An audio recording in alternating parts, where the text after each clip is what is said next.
Get ready to rumble. Shilling Show Unleashed on the Seven Thunders Media Network. Former city councilor, husband, father, and community watchdog. Your host, Rob Shilling.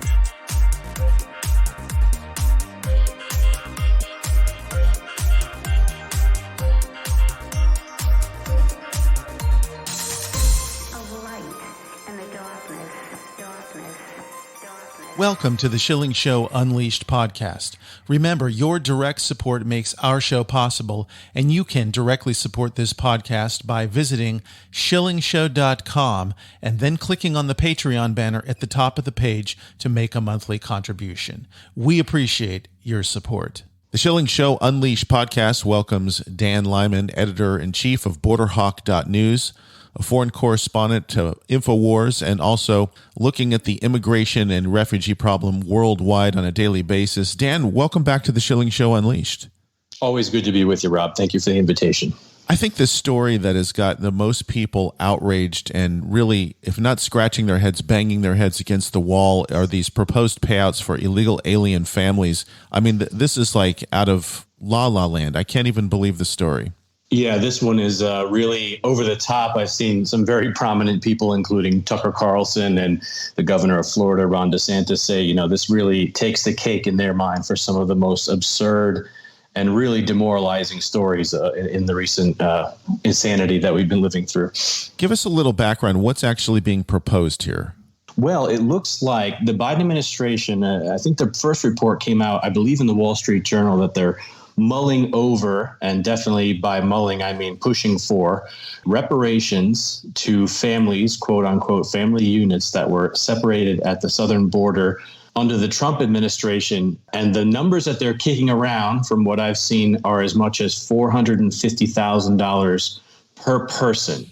And when you compare that against the pittance of bailout funds that have been distributed to American citizens in the last 18 months or so who have been prevented from working or opening their businesses to the tune of approximately $600 a couple of times, we're seeing quite a discrepancy that is on a monumental scale. Yeah, I'm thinking of people I interviewed recently who actually lost family members to illegal aliens' criminal acts. And I'm thinking about them, and they can't even get an ear from the government, not to mention a payout. I mean, who thought this was a good idea, and what do you think is really behind this? During the end of the Trump administration leading into the election, we were starting to hear whispers that the Democrats really had some really insane policies that they were hoping to push through. They were already advancing through Congress, that they really needed an administration to impose, whether behind the scenes or quote unquote lawfully. And some of these measures included things like this massive payout, or, for instance, to go back into the records and seek out families or people who had been deported or separated during the Trump administration and track them down in their home countries and bring them to the United States and pay them off for their troubles. So this has really been happening, brewing behind the scenes for a while now. And you have an administration that is really going all out in terms of just flooding the zone, so to speak, the United States with as many people as possible at whatever cost possible, and throwing as much money at it as they feel led to do. Yeah, it's interesting you bring up the other part of this, the other component, because I covered that with incredulity a couple months back when I saw this story. It was a page 8 story in the local newspaper from Associated Press about the United States government going back to Central America and maybe to Mexico and trying to find people that we expelled for being here illegally. And now it looks like this was a 1-2 punch. Yeah, absolutely. And, we think it sounds crazy to see that these migrant caravans are coming up from Central America. And indeed they are. But it's far more crazy to consider that our governments are actually seeking out migrants and flying them to the country on our dime and then ladening, just bequeathing them. I don't know how you want to look at it, just giving them large sums of money. They're already been doing that, but $450,000, millions per family at that point. That's really on the next level. We've seen the administration has been handing out envelopes full of thousands of dollars of cash to illegals after they cross the border and putting them on flights around the country. But this would really set a new bar. So is there any potential pushback from Congress over this? Is there any control that Congress could have if they were so inclined?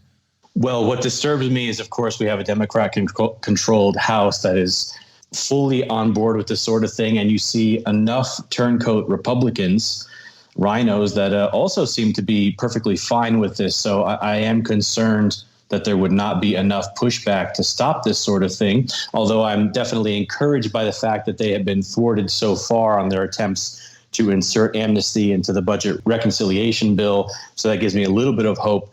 But I guess only time will tell as to what's going to happen here. But what disturbs me is the lengths to which the administration will go to do things behind the scenes. If they can't find a pathway forward in the light, they just find a way to do it behind the backs of the American citizens. So I would be worried that they would find a way to put this through regardless. Dan, you mentioned these caravans that are coming up here, and let's talk about the latest one. Where's it coming from, and who is it comprised of? Well, it's coming from Central America. They have entered into southern Mexico. From what I can tell, I'm tracking some of the reporters that are actually on the ground with them.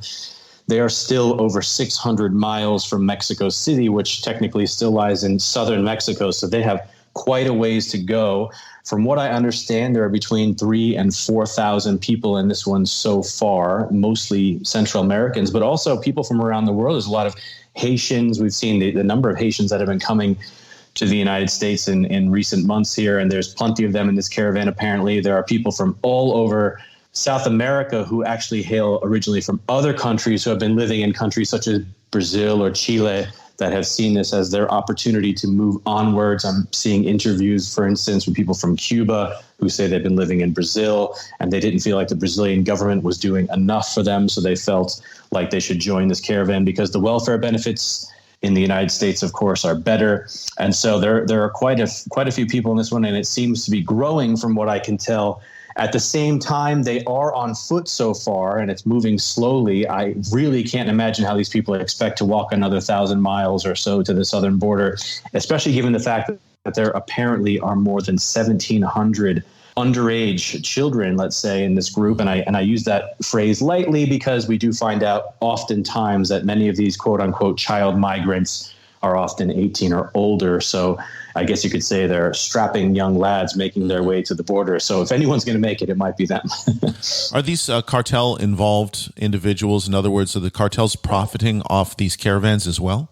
I really don't know how that's working, although I have seen that there are QR codes being distributed on social media to the migrants in order to help them to locate the current spot where the caravan can be joined up, and also basically to use a high-tech methodology to join the caravans. And I see that nonprofit organizations are involving themselves by providing supplies and food and water along the way. And I do see also that the Mexican government, even though they supposedly tried to stop this at their southern border and got totally steamrolled, they are, in fact, facilitating a pathway and directing traffic for the migrant caravan to pass through their country as it heads to the north. There was, under the Trump administration, a lot of pushback, and the Mexican government had its arm twisted to do the right thing. Are there incentives now for the Mexican government to cooperate with these groups of caravans?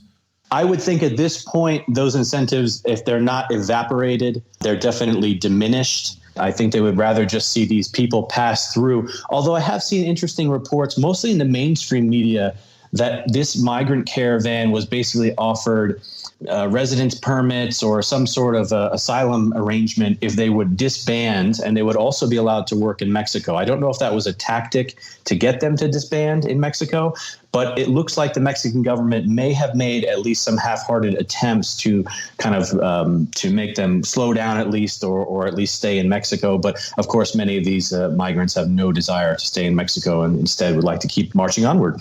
You mentioned the march, and something very interesting to me, that they're on foot and traveling by foot now.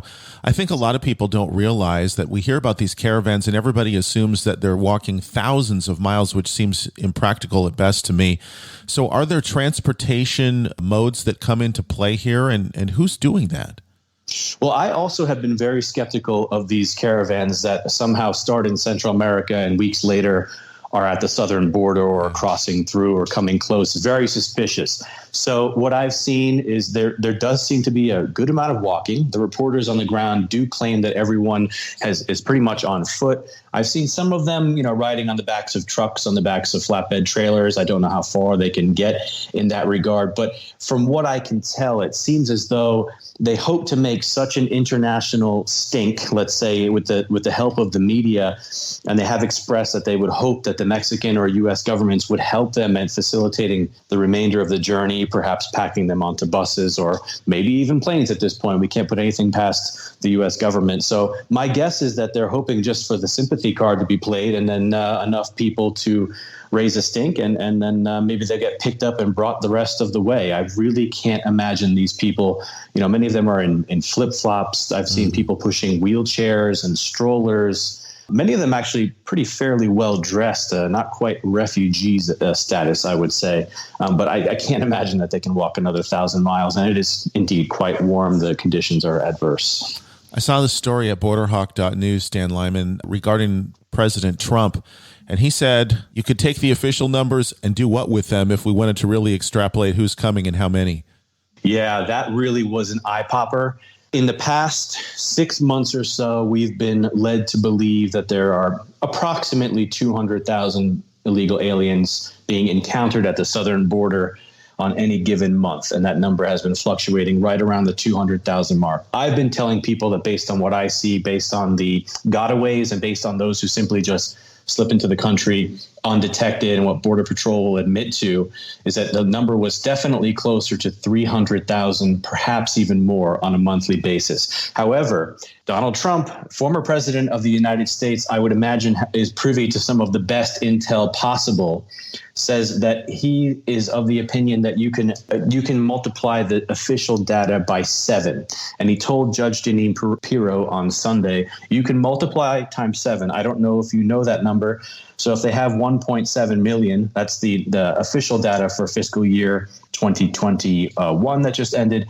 They say you multiply times 7. That's the number that come in unchecked, totally unchecked. So that would push fiscal year 2021 numbers far closer to 12 million illegal aliens. Even if it's more than 3 or 4 or 5 million, that's far higher than the official data. 12 million would basically put us at something like an entire New York City entering the country in the past year of illegal aliens.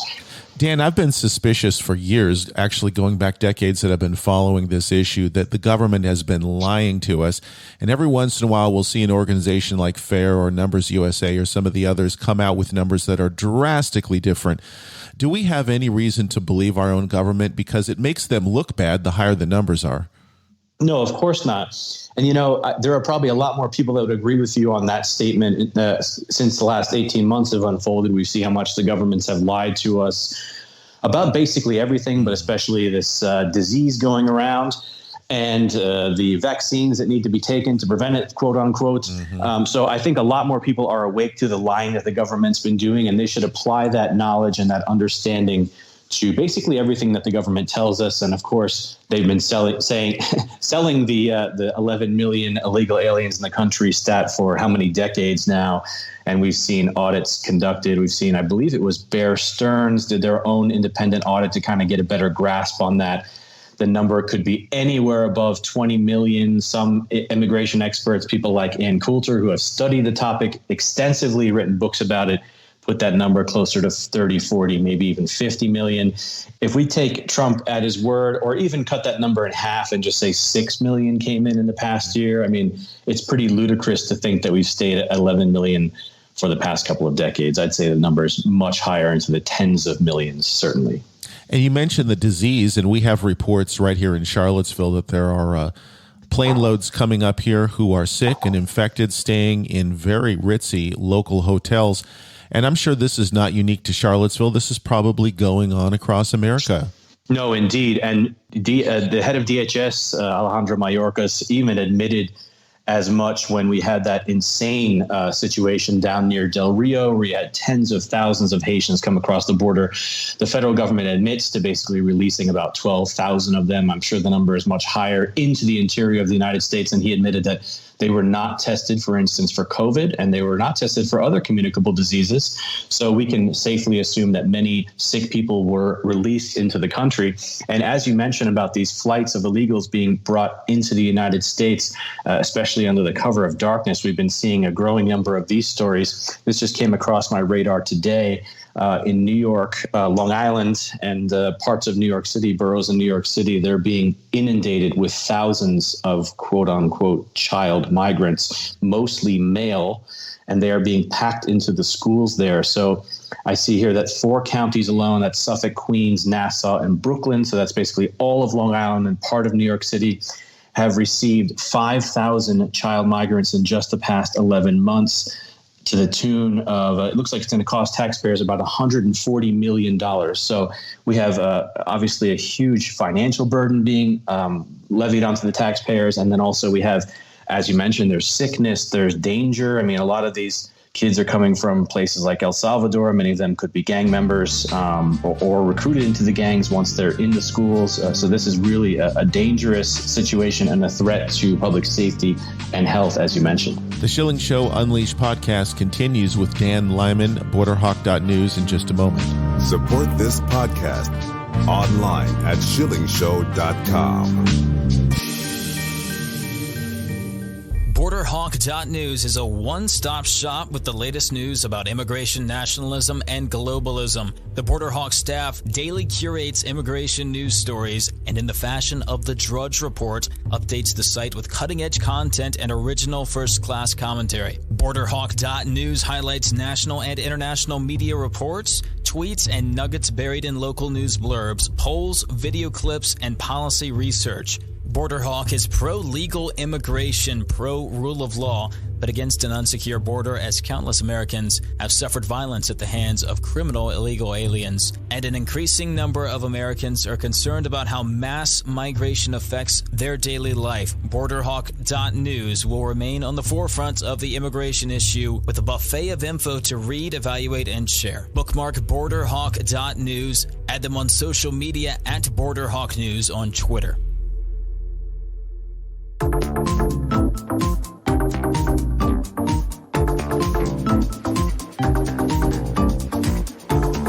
Community-supported investigative journalism.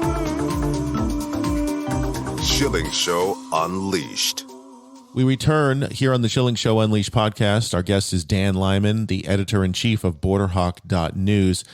I want to go to a story that I saw this morning on BorderHawk.news, and this was very disturbing. Get some details on heavily armed cartels preparing to invade 2 United States border states, Texas and Arizona. Tell us about it. Yeah, there are people down there that are saying this is the case. You know, I'm not going to say that I can substantiate that story. We put it up there for other people to judge for themselves. But we do certainly see an uptick of cartel activity in the violent nature down there. Bill Malugin is a great correspondent for Fox News, has been doing amazing reporting down at the border. And he has multiple instances where he's been on the border reporting and shots fired. They've had to take cover.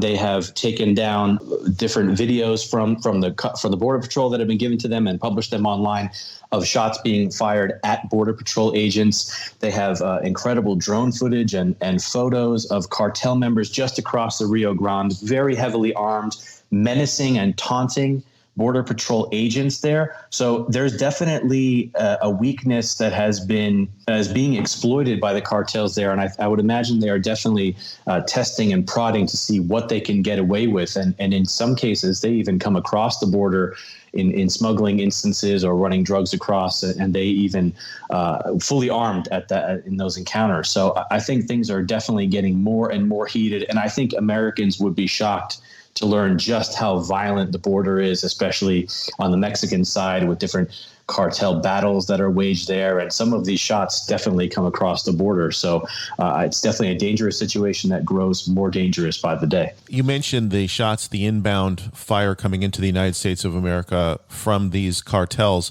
What is our policy? Are we able to engage, or do we have to just stand down and dodge the bullets? Yeah, it doesn't really look like it. That's always perplexed me as well. You know, on top of that, I did a story a few months back that cartels are constantly flying drones over into the United States. And that's typically to run drugs across or to do reconnaissance. But, what happens the day that they have either armed drones, which certainly exist, or if they are wanted to put on a nefarious package onto the bottom of a drone and fly it across the border and wreak some havoc. So, that whole situation, we're not doing much about it. We don't seem to be defending the border militarily. I do see that Texas is doing a little bit better job now. They've surged the National Guard and resources down to the border in anticipation of the migrant caravan. But in terms of securing things from a militaristic standpoint, it doesn't seem like much is done, and it doesn't seem like the Border Patrol can really do all that much in that regard. A state like Texas, there's been a lot of discussion, particularly by someone who's running for governor, challenging the incumbent, Allen West, that if he were in charge there, that he would basically take control and just federal government be damned. I'm going to go in there and secure the border and secure Texas. Do you think that's where we're heading in this country? Because at this point, it doesn't seem like the federal government's going to do its job. I think that it is the only course of action right now that is viable. If there isn't someone that's going to take that stand, then those border states are certainly in trouble. I would love to see someone like an Allen West or a Don Huffines take control of Texas. I think Governor Abbott has done an incredibly poor job. He seems totally toothless to me, perhaps compromised at best, corrupt at worst, and is definitely not doing enough. And at this point, the states need to take control of their borders in a way that they haven't in a long time. And if they don't, they really affect the rest of the country because they're allowing many of these illegals to pass into the United States. And from there, they get sent around the U.S. or they travel at their own leisure around the U.S. And so if our border states won't step up to the plate, we're all in trouble. And I think it's also incumbent on the states that aren't along the borders to support the states that are in this effort, and just to turn their backs on the federal government if the federal government won't do anything about it. And whatever needs to happen, if the federal government threatens them or threatens to pull funding, then so be it. It's time to disengage from those incentives and that blackmailing and just secure the border and also start some mass deportations, please. Yes, I agree.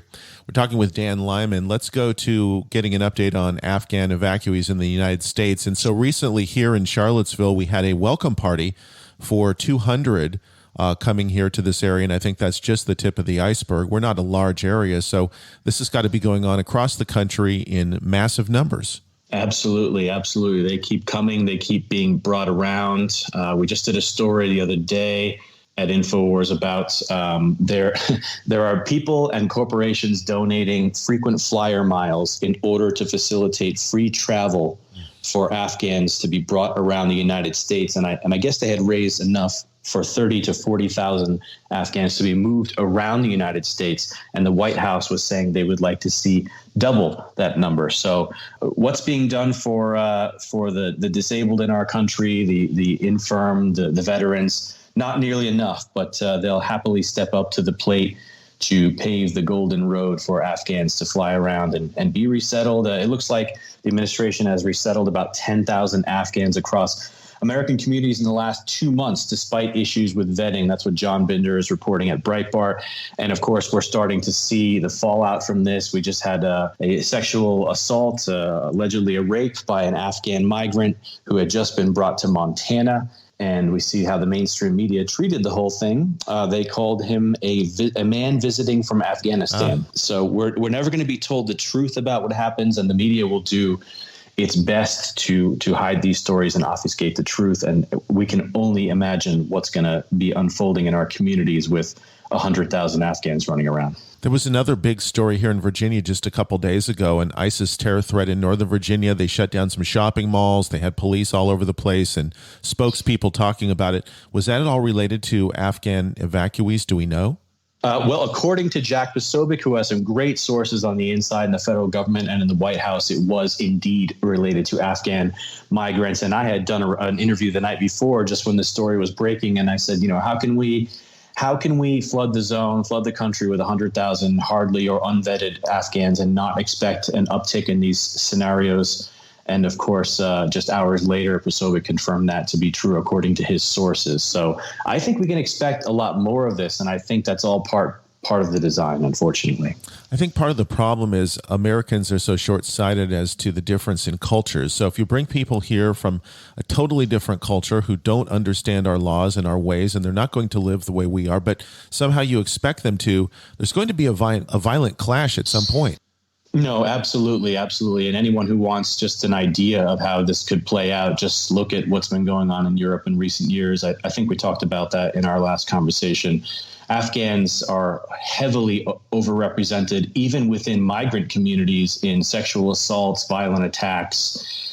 That just keeps playing out every single day in Europe and just gets worse and worse. And the seeds were planted here, I guess, a few years before what's going on now in the U.S. And I think that if anyone wants a glimpse of the future, all they have to do is look to Europe and see what's going to continue to unfold in the U.S., unfortunately. So why don't we move finally, Dan, to what's happening in Poland right now and the involvement of the EU and Belarus, because this is a very dangerous situation, but also very troubling.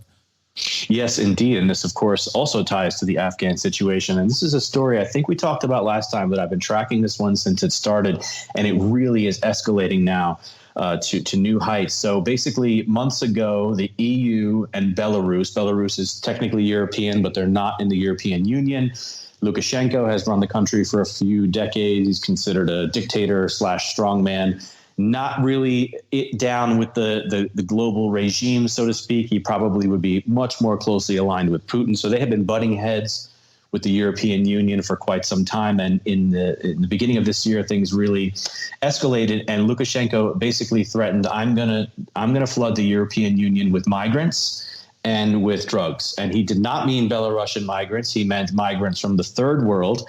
So essentially, the number of flights coming into Minsk from Iraq and other countries in the Middle East and Africa increased. And the Belarusian government, from all the evidence that I've seen, they've actually been helping migrants essentially come into Minsk at the airport and bring them to the borders of Lithuania, Latvia, and Poland, dumping them there, and then basically kind of forcing them into these other countries and helping them get into these other countries, which has forced a reaction from these countries, of course. Poland is well known for being pretty strong with their borders and having a pretty stiff immigration policy.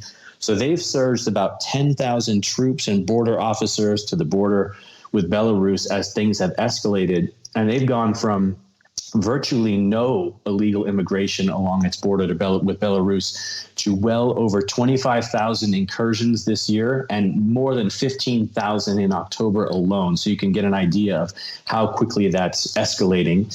And so they've just recently passed a bill. They're planning to build a physical barrier along that border as quickly as possible. They have erected concertina wire in all of the hot spots. But now the migrants are growing in number, and they're also growing in aggression. And we now have clashes between Polish troops and migrants along the border, big mobs of them. They use improvised weapons as well as traditional, conventional weapons. And they've been getting into skirmishes with Polish soldiers and have actually hospitalized some Polish soldiers.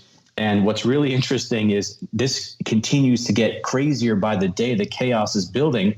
And the winter schedule for Minsk Airport has just been released, and apparently they're going to jack up the numbers to 55 inbound flights from the Middle East per week. And they're actually starting up flights from Syria now as well, which were halted for a while. By the calculations of some, they could be up to 100,000 migrants trying to penetrate the bordering nations from Belarus on a monthly basis through the winter, which is a very dangerous situation as the winters there are very harsh. But from what I can tell, migrants are not typically deterred by that if there's a way for them to try to enter Europe.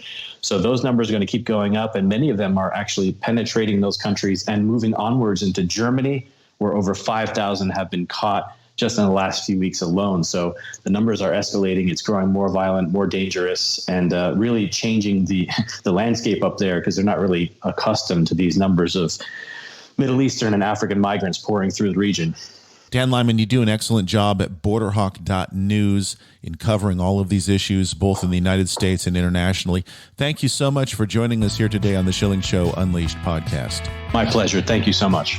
That concludes another edition of the Schilling Show Unleashed podcast. Visit us online at shillingshow.com, where you can directly support this podcast, by clicking on the Patreon banner at the top of the page and making a monthly donation. Your support is essential for the continuation of the Schilling Show Unleashed podcast. Until next time.